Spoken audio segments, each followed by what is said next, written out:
Hey everyone, so I took a poll on Facebook about what everybody wanted my next video to be about, and it was close, but the one that won was about my triggers and how I deal with them and that kind of subject. So I also asked, while I was making this video, I asked some of my friends what their triggers were to kind of see if there was anything that didn't match mine that I could mention. So I'll mention that at the end. So I hope that the lighting works a little better in here. I'm trying a different location, so hopefully it's better, because when I watched the other videos back, the lighting drove me crazy. So we'll see if this works better. Okay, my first trigger, the biggest one to ruin my day, is lack of sleep. At first I was staying up very late, and then I'd wake up very early due to Liam, and my day would just be horrible. The easiest way to make me rage-filled is for me to skip sleep. My husband has the ability to get 2 hours of sleep and be normal, be perfectly fine the rest of the day. I don't have that. I've never been able. Even before children, I was not good when I didn't have sleep. So it makes sense that in this situation, I would also need sleep. So I take it. If I have the ability to sleep and I feel I need it, I take it. It's for my mental health. It's not trying to be lazy. It's for me. There's not always the ability to sleep. So I try very hard to get to sleep at a reasonable hour, but it's hard because I want to spend time with my husband. So sometimes he doesn't get home till late, so I feel the need to stay up super late. And so there's days where I say, when you come home, please don't wake me up because I need to sleep. And he tries his best to not disturb me. Other days I feel a little more mentally able to miss a little bit of sleep, and so then those days I will wake up. It depends which I need more, the interaction with somebody or the sleep. It's my own personal, what I feel is best on that day.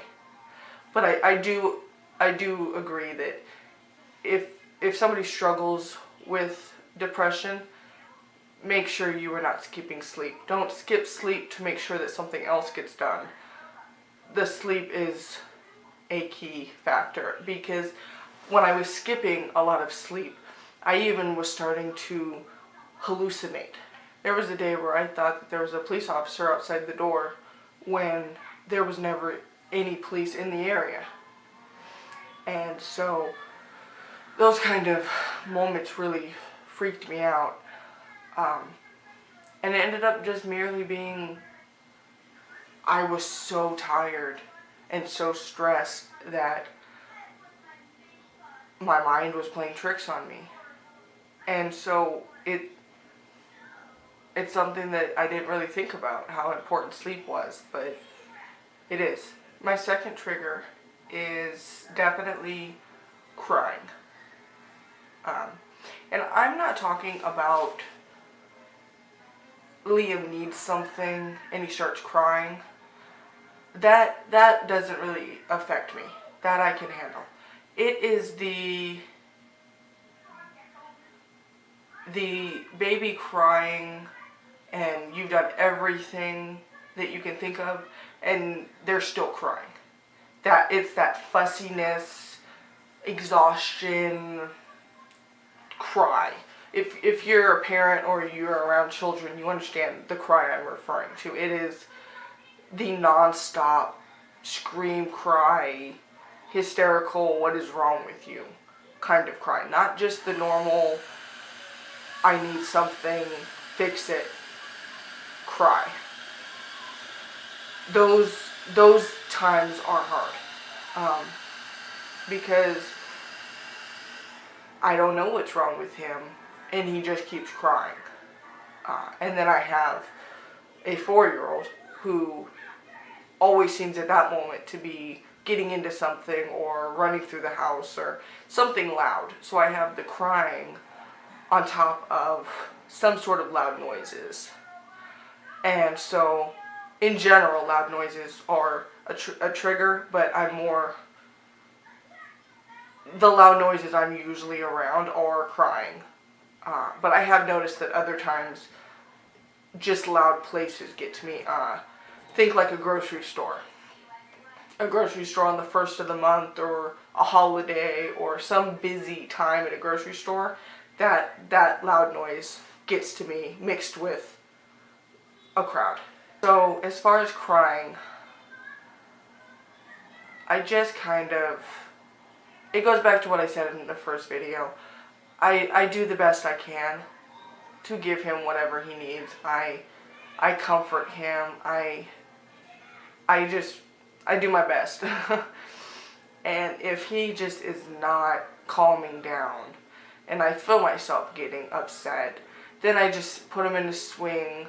I give him a bottle in case he does change his mind and want it. And then I just take a breath. And I take a break. And I'll get more to that in a second. But I take a break. Crowds in general are a trigger. I think I've said this in a previous video, but I go to a very large church, and so there are times where I am able to go to large events there. If I'm in a good headspace, I'm having a good day, then I'll go, and I enjoy it, and it's fun. Other days, I feel very on edge, and I tell myself that I'm not able to go. We had an event a couple weeks ago, I think, and somebody asked if I was going. And, alright, as I was saying, sometimes I can go to large events, and sometimes I just can't take the crowd. I just can't deal with all the noise. I just have to stay home. Sorry. I have a baby crawling around my feet. Another trigger is if I feel like I am not being helped.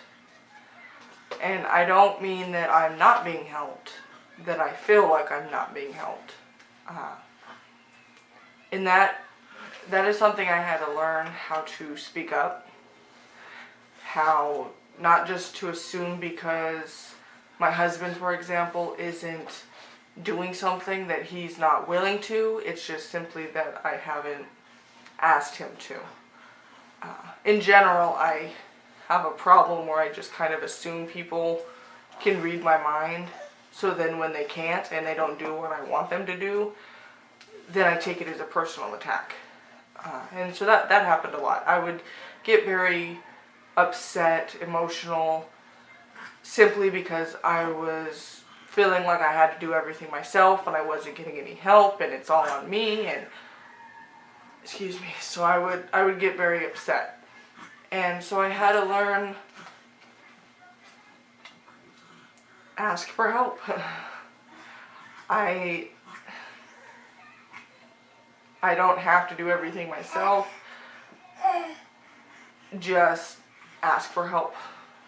And just simply saying, I need help, I'm at my wit's end, just help.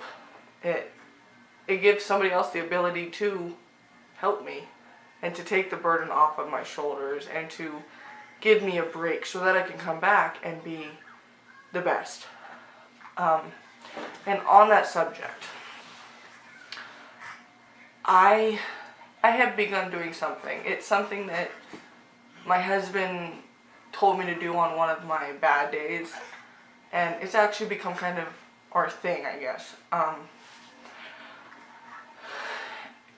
On days where he comes home from work, and this is usually the days he comes home from work around 6, 7, 8, not when he comes home at 1 in the morning. But on those earlier nights, whether the kids are in bed or not, going with, let's say the kids are not in bed. I tried to do the video earlier in the day to avoid the crying baby at bedtime, and now I've just got a crying preschooler who's mad because he can't be in the video. Okay, so going with the kids are not in bed. So my husband comes home, I've had a day, I'm stressed. I have learned to say, can you watch them? I'm going to go on a walk. We have a park near our house, and so I will just go to the park with my phone and my headphones and just sit there and listen to music.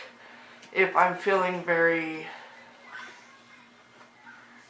like I just need to move, then I'll go for a walk around the park. But the point is that I get out of the house, I can calm down, I can breathe, I can have silence in the idea of it's just music, it's not yelling kids, screaming kids, crying kids, noise. And that helps a lot. That gives me the ability to come home and be tired and relax and be happy interacting with my husband. If I were to not do that and I've had a rough day, then when he comes home I would be on edge, stressed out, snapping at him, and that's not what he wants to come home to. So that's definitely been something that helped. There was a day where, kind of along that idea, it was earlier in the day, and I was a wreck. I was having a bad day. And he actually told me to just go somewhere. It didn't matter where. He said, go to the mall, go to the store, just go somewhere. Don't worry about when you need to come home. Don't stress about getting home at a certain time. Just go somewhere, get something to eat and drink, walk around, listen to music, just do something by yourself. Big thing, turn your phone off. Because I will go to relax and keep my phone on, look at everything on Facebook, stress myself out even more. So he said, turn your phone off, just take time for you. Your kids will be perfectly fine while you're gone. You can come back whenever you want, just take your time. And so I did that, and it helped.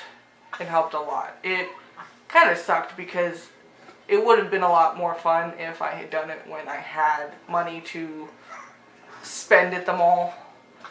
But even just the free things that I did, I just went to Wendy's and got something to eat and drink, and then actually sat there writing the previous videos words. So that was cool. I stayed there for a couple hours, and then I did turn on my phone at the end, but that was merely because I wanted to go on YouTube. But the main point was that I disconnected. I didn't focus on anything stressful. I just took time.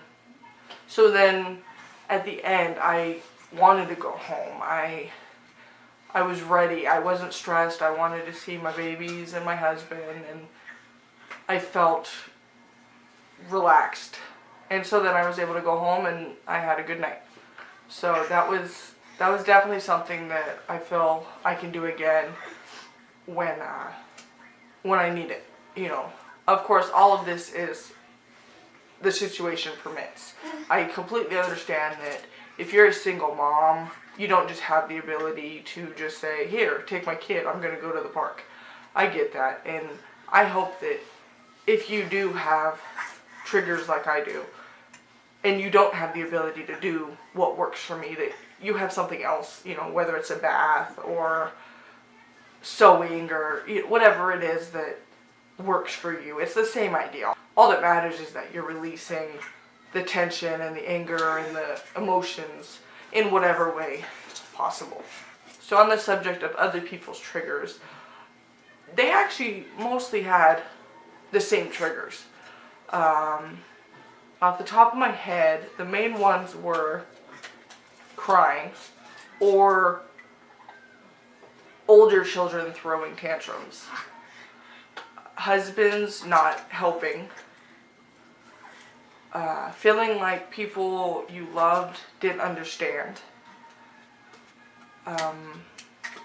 crowds, money. All of the triggers mentioned, they made sense. None of them were necessarily shocking. So yeah, I think I have covered all the triggers I could think of. Of course, I didn't think ahead and write down everything I wanted to say, so this is completely off the top of my head, but I think I've covered the main ones. Sleep, crying, crowds. It doesn't seem like that much of a trigger, all of those. It doesn't seem like it would blow up into this big thing, but it can.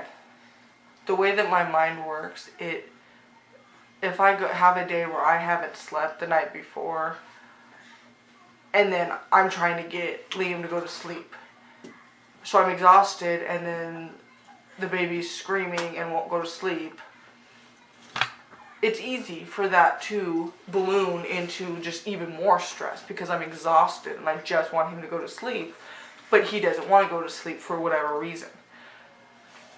It's understandable how that would escalate into just complete stress. So I'm thankful that I have the ability that I can say, you know what, I need a break. Do you mind? Excuse me. Excuse me. Could you not make noise? Thank you. And it helps. It doesn't make every day perfect, but it helps me realize this is all happening because I didn't sleep well last night, or because he's just crying a lot. He's having a bad day like I'm having a bad day. Let's just relax. And so it's definitely been something that I had to just understand. This is what's going on. This is what's affecting me.